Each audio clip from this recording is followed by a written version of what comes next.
Could too much folic acid be harming your health? This is what I discovered about the MTHFR mutation, methylation, and the hidden risks of over-supplementation. Okay, that's a lot of stuff, right? What does all that stuff mean? All that stuff. MTHFR. Been over it before. You guys may have heard of it before. It is a gene mutation that 49% of the population has. And methylation, what's that? That's your body's ability to process certain things, right? Specifically folic acid and B12 in particular, in just for the sake of this, right? Risks. Boy, are there risks. And we're going to get into that. But first, I am Tanya Abatello. This is Trust Your Gut with Tanya. I am a National Academy of Sports Medicine certified nutrition coach, a Kundalini yoga practitioner, and citizen scientist. This is what we're getting into today. So, I thought I was doing everything right until I wasn't. So, I've always been into taking vitamins. It's kind of been a thing. As a very young child, my mother put vitamins into me on the regular. I mean, even in the 70s, she used to read Prevention Magazine, and we get Shackley vitamins. I mean, I'm the product of my mother, big time. However, you keep hearing these things even now. Your doctor will say certain things about taking vitamins. He says, oh, they're useless. They'll just come out in your pee, or, B vitamins are essential and water soluble, and you can't take too many of them. To a point. So I'm always learning, and that's why I need to tell you guys, because this is huge. This is gigantic. This is probably the biggest discovery out of any discovery that I've had in my lifetime personally. And what I did was my usual, right? I sit down. This is what I do for fun. This is how fun I am. I sit down on a Saturday morning before my husband gets up. I got my coffee and I start looking through my news and things like that. And I get fed. Obviously, the algorithm knows that I like studies and different things about different things.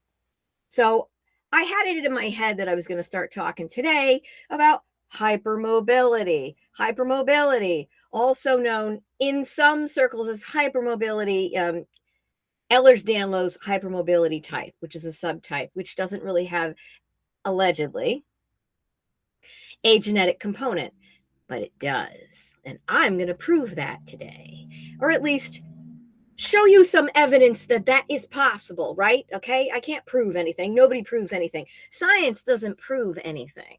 Science disproves things. You get a hypothesis, and then you do everything you can to beat the heck out of your hypothesis, and you try to disprove it.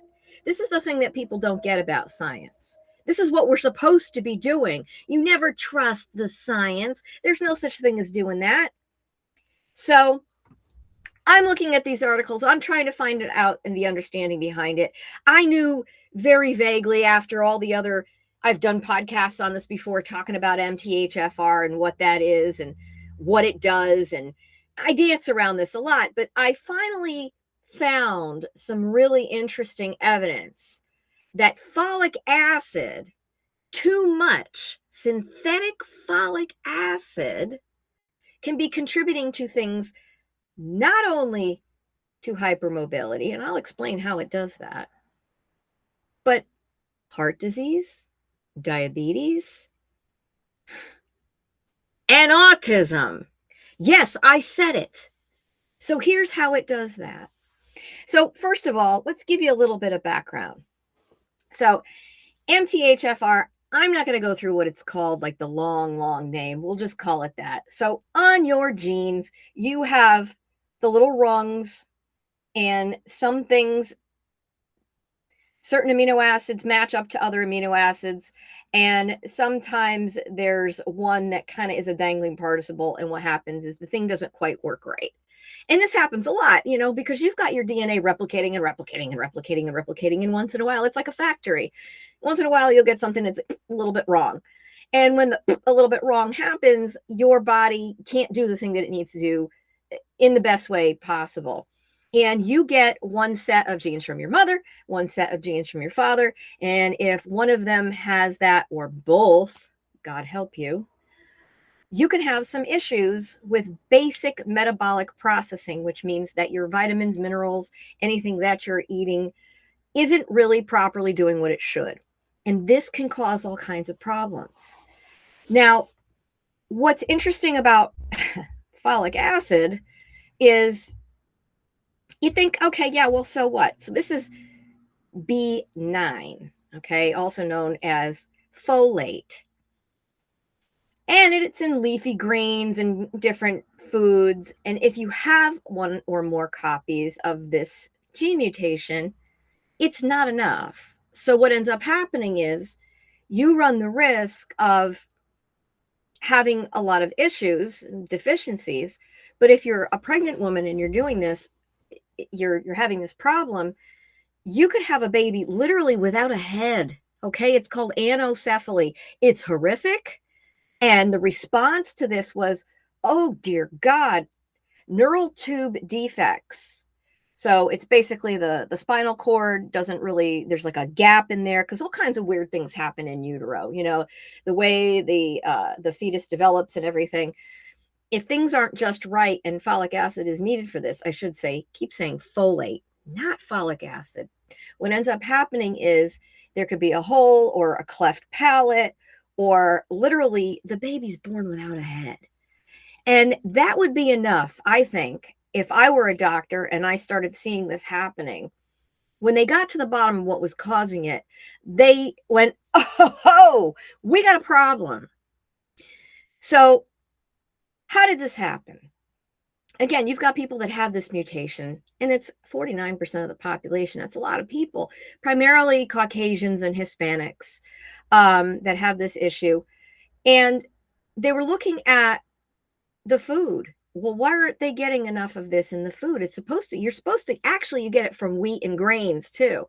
But in the United States, what they decided to do was to take the germ, which is the part that actually has all the nutrients, and strip it from the wheat so that it would be more shelf stable. Again, all of these things were not done in malice. They were done to probably make more money, but they were also for a good reason. More shelf stable flour means you can have it longer. It won't go bad. Unfortunately, you get these weird deficiencies as a result. So in 1998, I know they were doing it before this, but 1998, there was a mandatory push to enrich the wheat in the United States. So that's why when you pick up the label and you look at it and you see niacin, reduced iron, and folic acid, these are the ones, the bare minimum, the stuff that they added. Part of the problem with what they added was it is a synthetic version of folate, because getting folate, extracting it from vegetables and foods and stuff is very cost intensive, and it's not it's not efficient. So they came up with this synthetic folic acid, and they were able to produce a bunch of it cheaply. Automatically, we're adding it to the flour in the United States. That wouldn't really be too much of a problem if we didn't start making ultra-processed foods with a ton of this stuff in it. So what ends up happening when you add something wholesale, like a vitamin or fluoride to the water, the food, whatever, you cannot adjust the dosage because you're dealing with people of different sizes. You've got infants, you've got 400-pound adults. I mean, there's a huge discrepancy there. And you have a difference in how much of this stuff that people are eating. And right now, there are a lot of people eating a lot of enriched wheat. So because they freaked out over this, they put it in the flour. It's in the food system. They also recognized at that same moment that pregnant women needed to have more folic acid. And Some of the prenatal vitamins, and this is what makes a prenatal vitamin. There's a bunch of other things too, but the main thing that makes it is the folic acid. And if you have been pregnant and you have gone through this thing, they've stressed how important it was to get this folic acid. The problem is that their upper limit is way too high. I think they said 1,000 milligrams is the upper limit, but what ends up happening is that's, first of all, I think that's too high to begin with, because again, the folic acid, there's a lot of issues here. It builds up in the system. If you're one of these people, one of the 49% of the people that have this gene mutation, you're not properly processing, so it's circulating. So there's too much of it in your system. You're not properly assimilating it. So you're both getting too much and not enough at the same time. It's a mess. So you've got pregnant women taking these multivitamins that have this in it. And of course, a lot of people taking vitamins that have this in it now too, right? And then you have it in the system. Well, I thought about this because one of the things that it mentioned about the problems, and I will be posting the studies that I am citing here because I am getting my information from studies. Studies give you more ideas and more information about certain things. Nothing is ever definitive, but I'm giving you a hypothesis here, and I'm giving you the supporting evidence.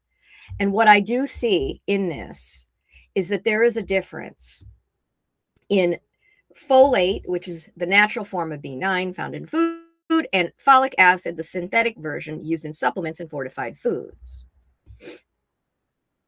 So you have to convert the folic acid into its active form, which is methylfolate. So one of these things that is really important that they should be doing now is screening everybody for this MTHFR mutation.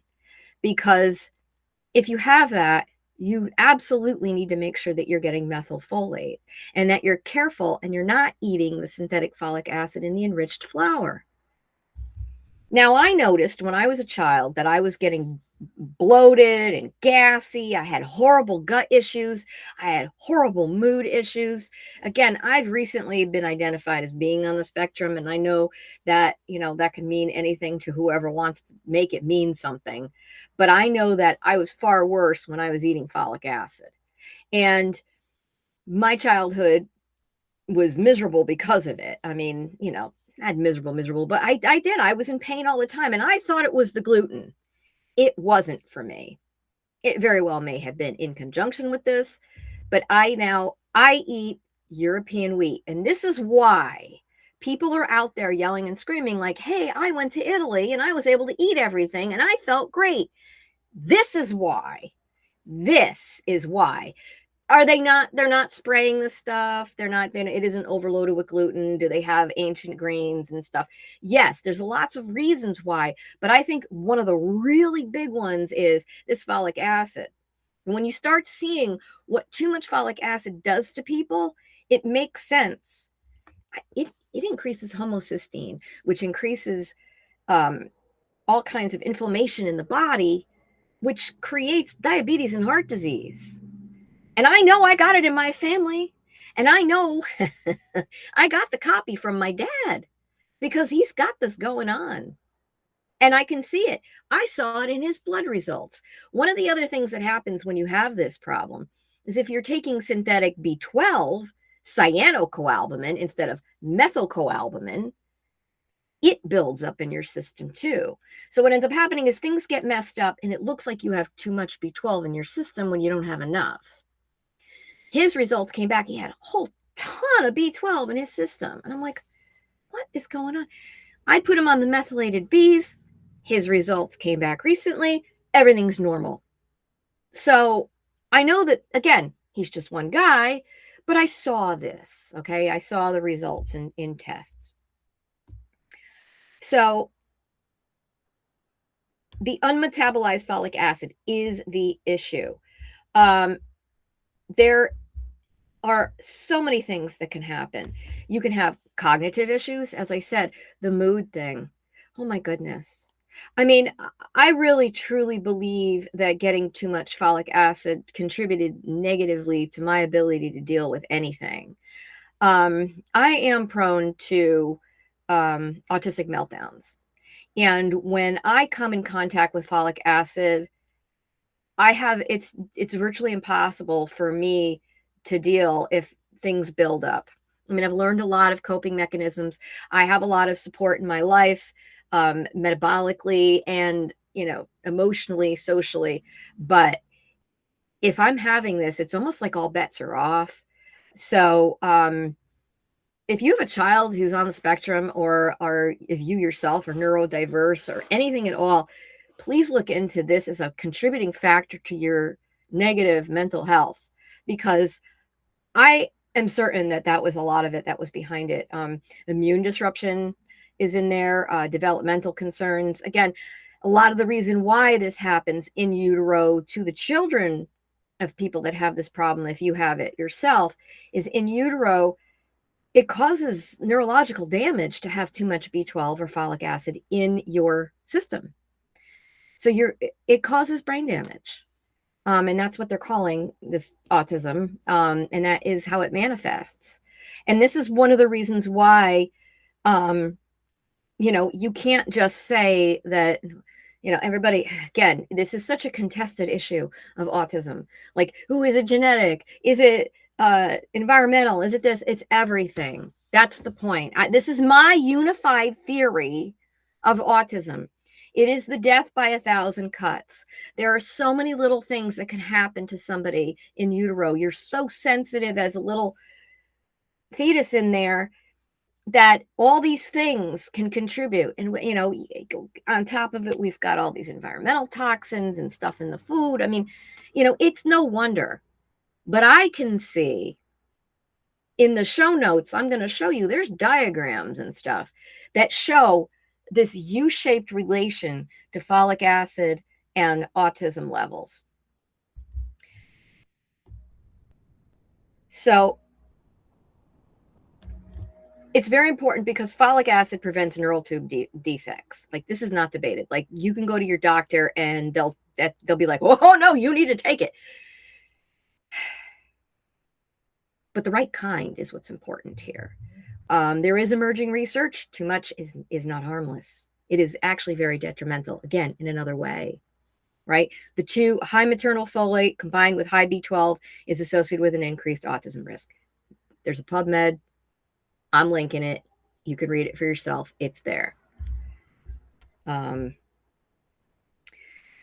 So hypermobility. Okay. So if you've ever been told that you're double jointed or you're extra flexible or you've been diagnosed with Ehlers-Danlos hypermobility type, you're lucky if you got diagnosed. We've got some issues with people properly diagnosing this, which is maddening because the information's right here. There's no single test for the hypermobility disorders, but methylation affects collagen production and connective tissue integrity. And what does that mean? Collagen, everybody talks about collagen now, right? They're talking about how this is the stuff, the connective tissue in your body. It's one of the reasons why, I mean, granted, I am approaching 55. I'm proud of that. But I am a little baggy. And I'm probably a little baggier than maybe some people might be for my age because my collagen is lax. Like, it's slack. I'm bendy. I can, I have this. I can bend my elbows a little bit backwards. I could touch the floor like flat palmed. I have no problems at all with that. And there is a test that can show that this happens. I've always been this way, and I thought it was a good thing. But what I did recognize was that I would do stupid things like, people go, oh, I slept wrong, or, you just do the wrong thing and something gets knocked out of place. That's not normal. That hurts. It's miserable. And if you have this disorder, your body is constantly compensating for it. So because your tendons aren't holding everything in place, your muscles are compensating for it. So you're going to have a constant stiff neck, or you've got I got a hump back here a little bit from it on my dad's side. There it is, right? And when I sit for too long. Too long could be 20 minutes. And I get up. I'm like, I got to keep moving. And you do have to keep moving if you have this. I will be working on something where I'm doing classes for hypermobile people, specifically Pilates, which will be helping to stabilize the joints, build up the muscles, and support the body if you're bendy. So that is coming soon. I do have an entire program in which I hit all of these aspects of the full spectrum. It's on my website, rosmewellness.com. And this is what we do. We go through these things. We try to get the stuff out of your diet that's aggravating you. We add supplementation that will help you, not harm you. And we do different processes and different exercises that help to stabilize your body. So within the MTHFR, there are a couple of variants. There's two different ones. One is worse than the other. I got the worst one. I'm lucky I only got one copy of the worst one. And I think that's one of the reasons also why we have this whole spectrum in autism, because you can have a combination of the variants. You can have two of one, you can have one and not the other. Like there's different things, and it makes a lot of sense when you look at it. So the other things, impaired methylation doesn't just affect one system, it affects everything. Okay. So it may be something you never heard of, but it is the underlying cause for too many things. Potential downstream issues, elevated homocysteine linked to heart disease. My grandfather died age 51, dropped dead of a heart attack. I have a cousin, dropped dead, what was he, 47, of a heart attack. My dad, he would have, had he not been had a quadruple bypass 26 years ago. There's a lot of this in my family, and if it's in your family, it might be because you have one of these gene variants. Just saying, this is it. This is the thing. Okay. Poor detoxification. So as I discussed last week about this gene variant, your liver doesn't work as well. Your systems don't work as well. You don't detoxify stuff out of your system as well. You need to make sure that you're detoxing regularly. Extremely important. Increased inflammation. Yes, everything. Chronic pain, all the things. People who just like, oh my God, fibromyalgia, all the things that bother you that hurt. Blood sugar dysregulation. Yeah, guess what? Got diabetes in the family too on my dad's side. My great-grandmother died from complications of diabetes. And we're talking like back in the day before anybody was really diabetic. So just saying, these are the red flags. This is why family history is important, and putting all the pieces of everything together is what educates you on how to navigate your world properly. I want to help you discover your own user's manual. That is what I do. I've had a hard time articulating this. Like people go, well, what do you do? That is what I do. I help you discover your own user's manual, because everybody is different. And this just proves it.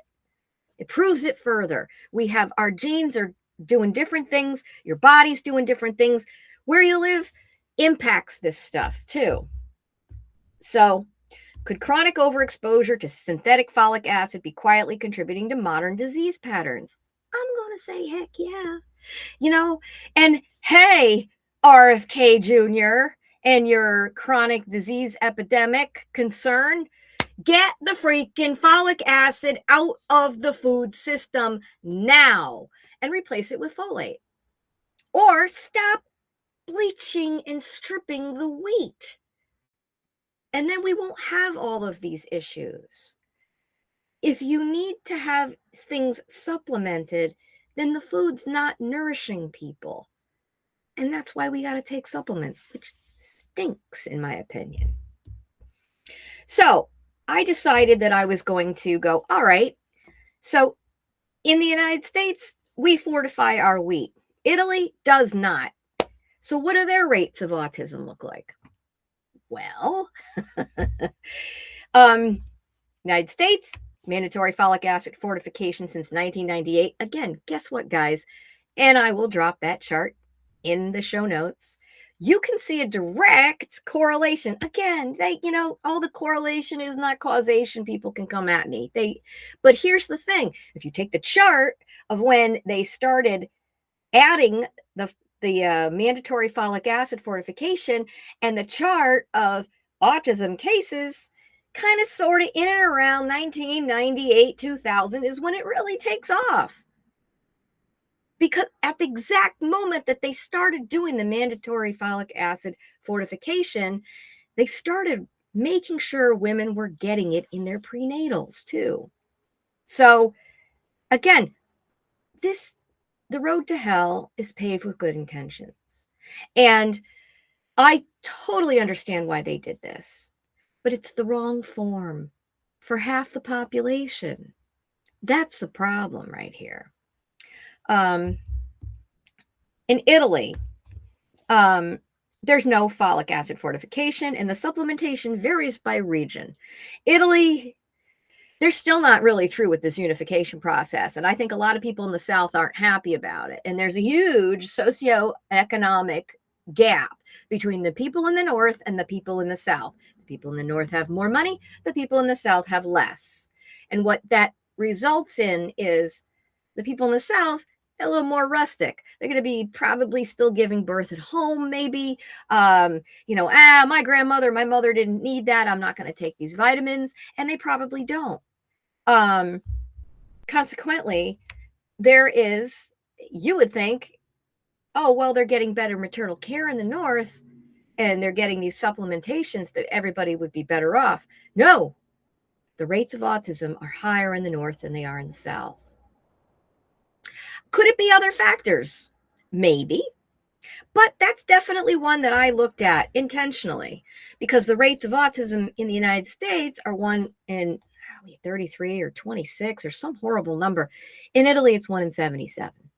But that's an average. When you look at the regions, you see most of that's in the North, not so much in the South. So yeah, it's not just fortification, it's total exposure, right? So this is what we have to look at.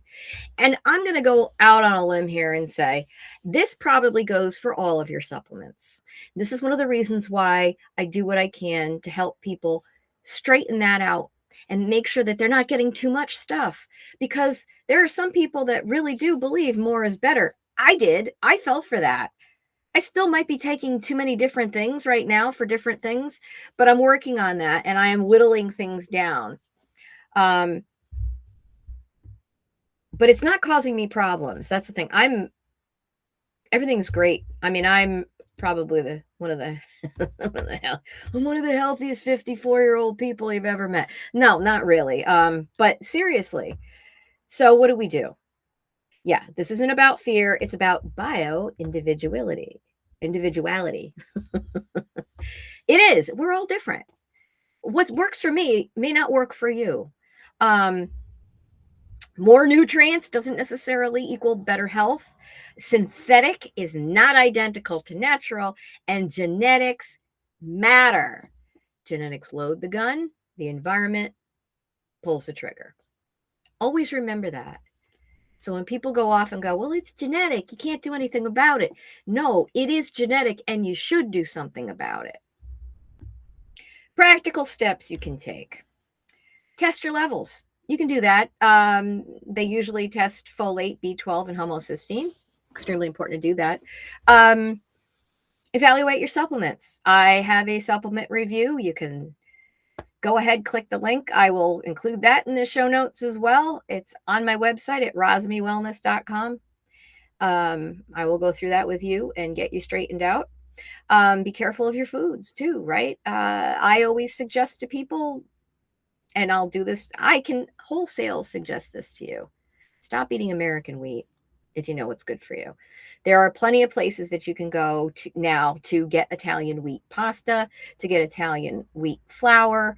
And as long as it's not enriched, I mean, even Aldi has it. Aldi has it, and it's pretty cheap. But also if it looks like it's Italian, like, oh, it's Barilla, it's from Italy, it's still enriched. You got to be careful. You still got to pick it up and read that label and make sure that there is no folic acid listed on that ingredient list. If it just says wheat flour and it's from Italy, you're good. I think France, probably the EU in general, right? I went to IKEA. I went to their food place. I got the Swedish meatballs. There's no enriched wheat in those. Explore methylated forms. If you suspect that this is something and you don't have the money to go test yourself, try a methylated methylfolate B complex that has methylcoalbumin in it, and which is the B12 that's more bioavailable, and the folic acid that are more bioavailable. Again, I can help you with that.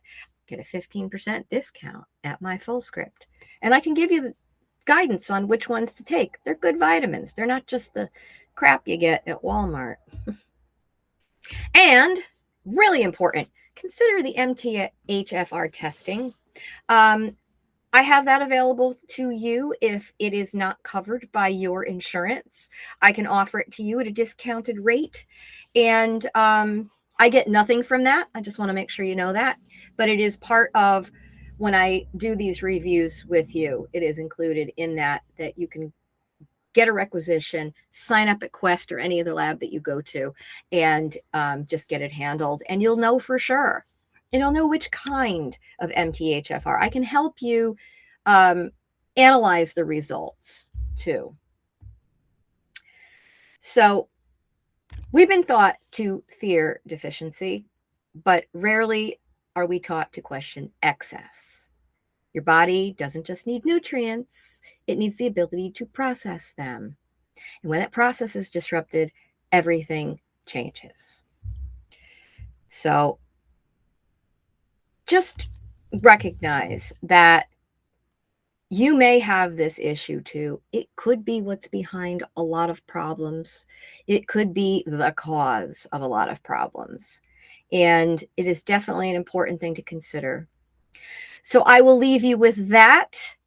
Again, links in the show notes. I have more information there. And thank you so much for watching. This has been Trust Your Gut with Tanya. I am Tanya Abatello. And until next week, have a sparkling day.